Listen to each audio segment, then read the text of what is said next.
नमस्कार दोस्तों, आपका स्वागत है चैनल मिशन मार्केटिंग में और मैं आपका होस्ट नरेश। आज हम इस वीडियो में चर्चा करने वाले हैं किसानों के बारे में और उनसे जुड़े कुछ सवालों के बारे में। जैसे कि आपने सुना होगा कि एमएसपी मिनिमम सपोर्ट प्राइस को लेकर के आजकल जो है बड़ा संघर्ष छिड़ा हुआ है, और जब बात किसानों की आती है तो हमारे यहाँ देश में बहुत सारे बुद्धिजीवी पैदा हो जाते हैं अपने अलग अलग प्रकार के तर्क देने के लिए। अभी जो अध्यादेश जारी हो रहा है उसमें एमएसपी सिस्टम जो है वो हटा करके और नया कानून एक ऐड हो रहा है कि कोई भी किसान अपनी भी किसी भी फसल को कहीं भी बेच सकता है। एक किसान एक मंडी एक देश एक कानून के रूप में जो है वो लागू हो जाएगा। तो हम एमएसपी क्या है सबसे पहले तो उसके बारे में जानेंगे, और इसके बाद हम चर्चा करेंगे कि क्या हैं ये विधेयक और कैसे किसान जो है इनसे प्रभावित हो सकता है, किस तरीके से जो है इनका विरोध सही है या गलत है, क्या होना चाहिए और क्या नहीं होना चाहिए, इस पे हम अपनी बेबाक राय रखेंगे। हो सकता है कि आपके बहुत काम की इन्फॉर्मेशन हो, क्योंकि एमएसपी जो है वो क्या है नहीं है इसके बारे में बहुत बार चर्चाएं तो होती हैं, अखबार में आता है, किताबों में आता है, टीवी में आता है, लेकिन किसी को स्पष्ट रूप से बताया नहीं जाता कि एमएसपी कैलकुलेट होती कैसे है। जो लोग मेरे चैनल पर नए हैं मैं उनसे रिक्वेस्ट करूंगा कि मेरे चैनल को सब्सक्राइब कर लें और बेल आइकॉन को प्रेस करके नोटिफिकेशन ऑल कर लें, ताकि इस तरीके की और भी वीडियो आपको मिल सके। हमारा काम है मिशन मार्केटिंग, और हम मार्केटिंग से जुड़े हुए बहुत सारी टिप्स एंड ट्रिक्स लाते रहते हैं। आज भी हम एमएसपी जो है मिनिमम सपोर्ट प्राइस, ये भी एक मार्केटिंग का अंग है, क्योंकि जब तक आप इसकी कैलकुलेशन को समझोगे नहीं कि मिनिमम सपोर्ट प्राइस है क्या और कैलकुलेट कैसे होता है, कैसे एमएसपी से जो है वो किसान को लाभान्वित किया जाता है और कैसे उससे उसका शोषण किया जाता है, हम सारी चीज़ें डिस्कस करेंगे। आइए शुरू करते हैं। एमएसपी का निर्धारण कैसे होता है। सबसे पहले तो मैं ये बता दूं कि जितनी भी भारत में खाद्यान्न फसलें होती हैं सभी पे एमएसपी लागू नहीं होती। कुछ फसलें हैं जो इसेंशियल कमोडिटीज़ में आती हैं, जिनकी खरीदारी गवर्नमेंट करती है और काला बाजारी पर रोक लगाती है, उनकी एमएसपी डिक्लेयर की जाती है। एमएसपी का मतलब होता है कि मिनिमम सपोर्ट प्राइस, यानी कि यदि उस भाव से नीचे कोई आपसे मांगता है तो आप सरकार को उतने भाव के हिसाब से चीज़ें बेच सकते हैं। सरकारी सेंटर्स लगते हैं, सरकारी खरीद केंद्र बनाए जाते हैं और उन खरीद केंद्र पर किसान अपनी कमोडिटी को बेचता है। अक्सर आपने जो है गेहूँ, धान आदि की जो फसलें होती हैं, दालें हैं, उनकी खरीदारी जो है आपने होती देखी होगी सरकारी केंद्रों पर, और जो सरकारी केंद्र होते हैं वो आपकी फसल को स्टोर करते हैं। इसी के लिए एक संस्था बनी है फूड कॉरपोरेशन ऑफ इंडिया, जो विपरीत परिस्थितियों में देश में खाद्यान्न की सप्लाई देने के लिए अपने पास एक निर्धारित भंडारण रखती है। यदि देश में आपातकाल स्थिति आ जाती है तो उस समय भी आपको भारत सरकार 3 साल तक भोजन मुहैया करा सकती है। इतना बफर स्टॉक हमारे गवर्नमेंट के पास रहता है। इसी के लिए जो है गवर्नमेंट परचेज करती है बफर स्टॉक पूरा करने के लिए, और यही जो है वो एमएसपी का निर्धारण होने के लिए भी ज़रूरी हो जाता है कि अगर सरकार खरीदेगी तो क्या रेट खरीदेगी। सरकार के रेट के आधार पर जो हैं प्राइवेट वेंडर्स जो होते हैं वो अपनी परचेज शुरू करते हैं, यानी कि एक बेंचमार्क बन जाता है कि ये एक मिनिमम सपोर्ट प्राइस है। क्वालिटी यदि एवरेज है तो वहाँ उस रेंज में वो बिकती है। बहुत अच्छी सुपीरियर क्वालिटी है तो उससे ऊपर भी बिक सकती है, और जो डाउन क्वालिटी है वो 10-20-50 रुपये नीचे भी बिक सकती है। लेकिन एक बेंचमार्क के आधार पे उसको देखा जाता है, और ज़्यादातर ये देखा गया है कि लगभग उस रेट के आसपास में ही मार्केट ट्रेंड करना शुरू कर देती है।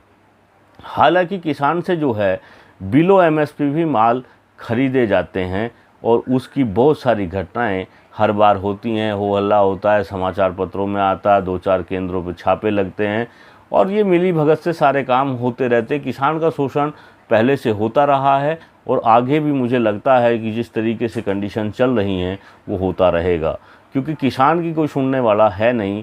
बड़े बड़े बुद्धिजीवी बड़े बड़े चैनल पे जो है आकर के अपने तर्क वितर्क जो हैं वो शुरू कर देते हैं बिना ये सोचे कि एमएसपी का निर्धारण होता कैसे है। मैं बता देता हूँ आपको कि जब भी कोई एमएसपी का निर्धारण होता है तो किसी भी एरिया की फसल का निर्धारण करने के लिए एक सर्वे किया जाता है, जिसमें उसमें एवरेज कॉस्टिंग निकाली जाती कि उस फसल में कितना खर्चा किसान का लगा होगा, कितनी उसमें जो है वो सोइंग का टाइम सीड का खर्चा है, कितना वाटर का खर्चा है, कितना इंटरकल्चरिंग का खर्चा है, कितना उसमें जो है उसको नीचे पौधा बोने से लेकर और बड़ा करने तक किसान ने कितनी मेहनत की है। वो सारी कॉस्टिंग को लगा करके एक एरिया के एवरेज के हिसाब से उसका एवरेज प्राइस ले लिया जाता है कि भाई इसको ग्रो करने में इस फसल को इतना खर्चा आता है इस एरिया में, और इस हिसाब से ये एवरेज प्राइस इसका होना चाहिए। उसमें किसी किसान का प्राइस हो सकता है कि थोड़ा अधिक हो, किसी ने कम लगाया हो, लेकिन एवरेज कर लिया जाता है। और ये एवरेज जब होता है तो किसानों को कोई पता नहीं होता है कि वो एवरेज कब हो रहा है, कब सर्वे हो रहा है, किस किसान से पूछा जा रहा है, किससे नहीं पूछा जा रहा है। जो एग्रीकल्चर ऑफिसर्स होते हैं उस एरिया के, उनके 2-4, 10-5 किसान होते हैं जो उनके खास होते हैं। वो उनसे जो है हर टेक्नोलॉजी जो है जो भी आती है उन किसानों को दी जाती है और उन्हीं के माध्यम से सारे प्रोजेक्ट पूरे किए जाते हैं। गुड बुक में 10, 20, 50 किसानों की एक लिस्ट बना करके ऑफिस में रखी रहती है। उसके अलावा उन्हें जो है धरती पे कोई दूसरा किसान दिखता नहीं है, जो आम किसान है उस तक तो वो पहुंचते ही नहीं है। तो जो उनकी लिस्ट वाले किसान होते हैं उन्हीं से डाटा पूरा कर दिया जाता है और ऑफिस में बैठ के ही वो सर्वे कंप्लीट हो जाते हैं।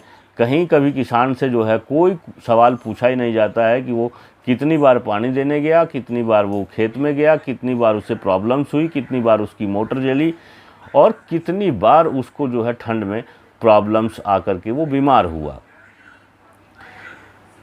कब उसका खेत की फसल में ओले पड़े, कब उसकी फसल गिर गई हवा चलने के कारण, कब उसे नुकसान हुआ। वो सारे निर्धारण बैठ कर के ऑफिस में हो जाते हैं, क्योंकि उनको चाहिए होती है किसानों की लिस्ट जो उनके पास ऑलरेडी है।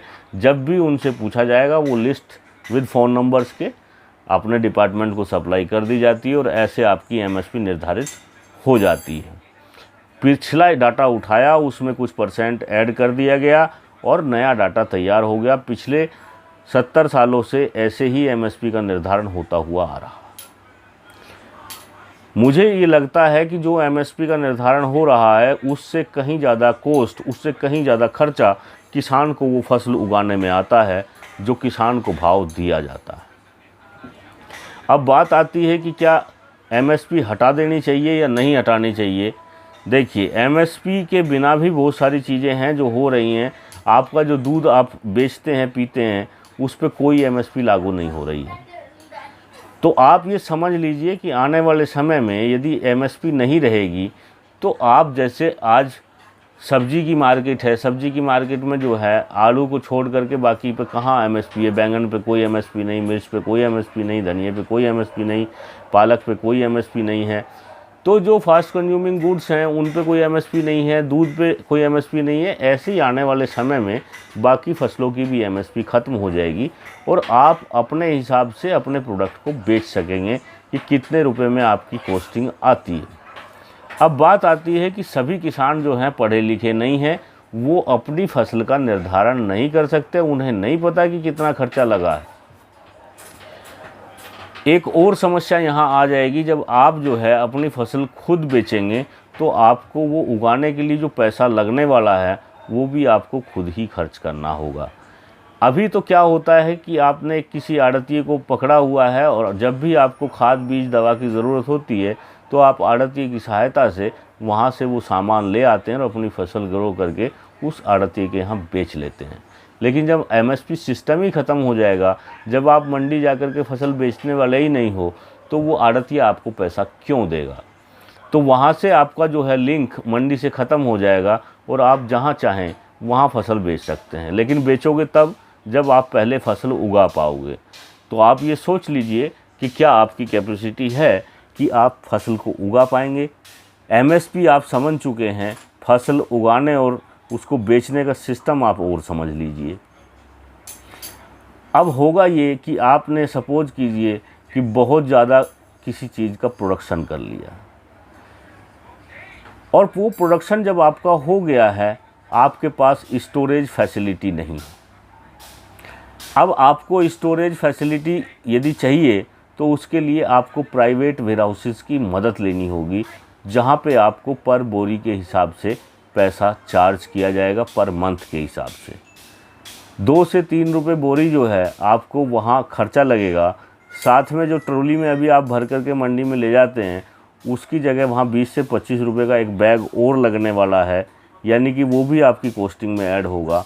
और जब वो माल आपका जो है वेयरहाउस पहुँचेगा तो उसकी अनलोडिंग और लोडिंग के चार्जेस भी आप ही को बेयर करने हैं। इवन जो वहाँ उसका काटा होकर के उसकी तुलाई होगी, वो खर्चा भी आप ही को देना है। ये खर्चा और आपका जो है आपकी फसल के उगाने के साथ साथ उसमें ऐड होता जा रहा है। अब यहाँ एक चीज़ और आएगी, सरकार बोलेगी कि हमने जो है आपको नॉन बैंकिंग फाइनेंस कंपनियों के द्वारा लाइसेंस दे रखे हैं, जहाँ से आपको 60% फंडिंग भी हो जाएगी। यानी कि माल आपने रख दिया, 100 रुपये का आप माल रखते हैं तो 60 रुपये आप उस माल के एवज में ले करके खर्च कर सकते हैं। किसान के यहाँ जब पैसा हाथ में आता है तो बहुत जल्दी फास्ट कंज्यूमिंग खर्च होता है, और जब उसको जो है 4 महीने बाद वो अपनी फसल बेचनी होगी तो बैंक में पहले वो 60 रुपये जमा होंगे, तब जा कर के आपका 100 रुपये का माल छूटेगा, और वो 60 रुपये के ऊपर भी 2, 4, 5 रुपये ब्याज के और ऐड हो जाएंगे। यानी कि बेचने से पहले आपको जो है उसको फ्री कराना होगा, तभी आप उसको बेच पाएंगे। यहाँ अब फैसिलिटी के रूप में वो कंपनियाँ आपको प्रलोभन देंगी कि हम आपका माल बिचवा देते हैं, तो माल बिचवाने के एवज में भी उन्हें कुछ पैसा चाहिए होगा। यानी कि कुल मिलाकर के आप माल रख कर के उलझ चुके हैं। यदि आप ज़्यादा कानून पढ़ेंगे तो हो सकता है कि कल आपका माल मिले या ना मिले, उसमें भी संदेह है। बड़ी बड़ी कंपनियां हैं, बड़े बड़े वादे हैं, बड़े बड़े उनके काम हैं। एक किसान बेचारा छोटा सा है, जिसको जो है वो सारी चीज़ों के ज्ञान नहीं है, उसको कोई भी आदमी कैसे भी उलझा ले। बड़े पैसे वाले छोटे आदमी को ऐसे ही मुर्गी बना के खेलते आए हैं और खेलते रहेंगे। ये बात हुई किसान और उसके हितों से जुड़ी हुई। अब हम आगे चर्चा में बात करेंगे कि ये जो बिल्स आए हैं, क्या ये बिल्स सही हैं और इनका क्या इम्पैक्ट पड़ने वाला है। इस तरीके की हम बहुत सारी वीडियो लेकर के आने वाले हैं और विश्लेषण करते रहेंगे। जब तक ये आंदोलन चलता रहेगा, हमारी वीडियोस भी इन टॉपिक्स पे आती रहेंगी। बाकी जो हमारी पेस्ट कंट्रोल वीडियो हैं वो भी आती रहेंगी, और साथ में जो है ये किसानों के लिए स्पेशल गिफ्ट आता रहेगा। इसी के साथ धन्यवाद करते हैं और मिलते हैं किसी नई वीडियो में। थैंक्स।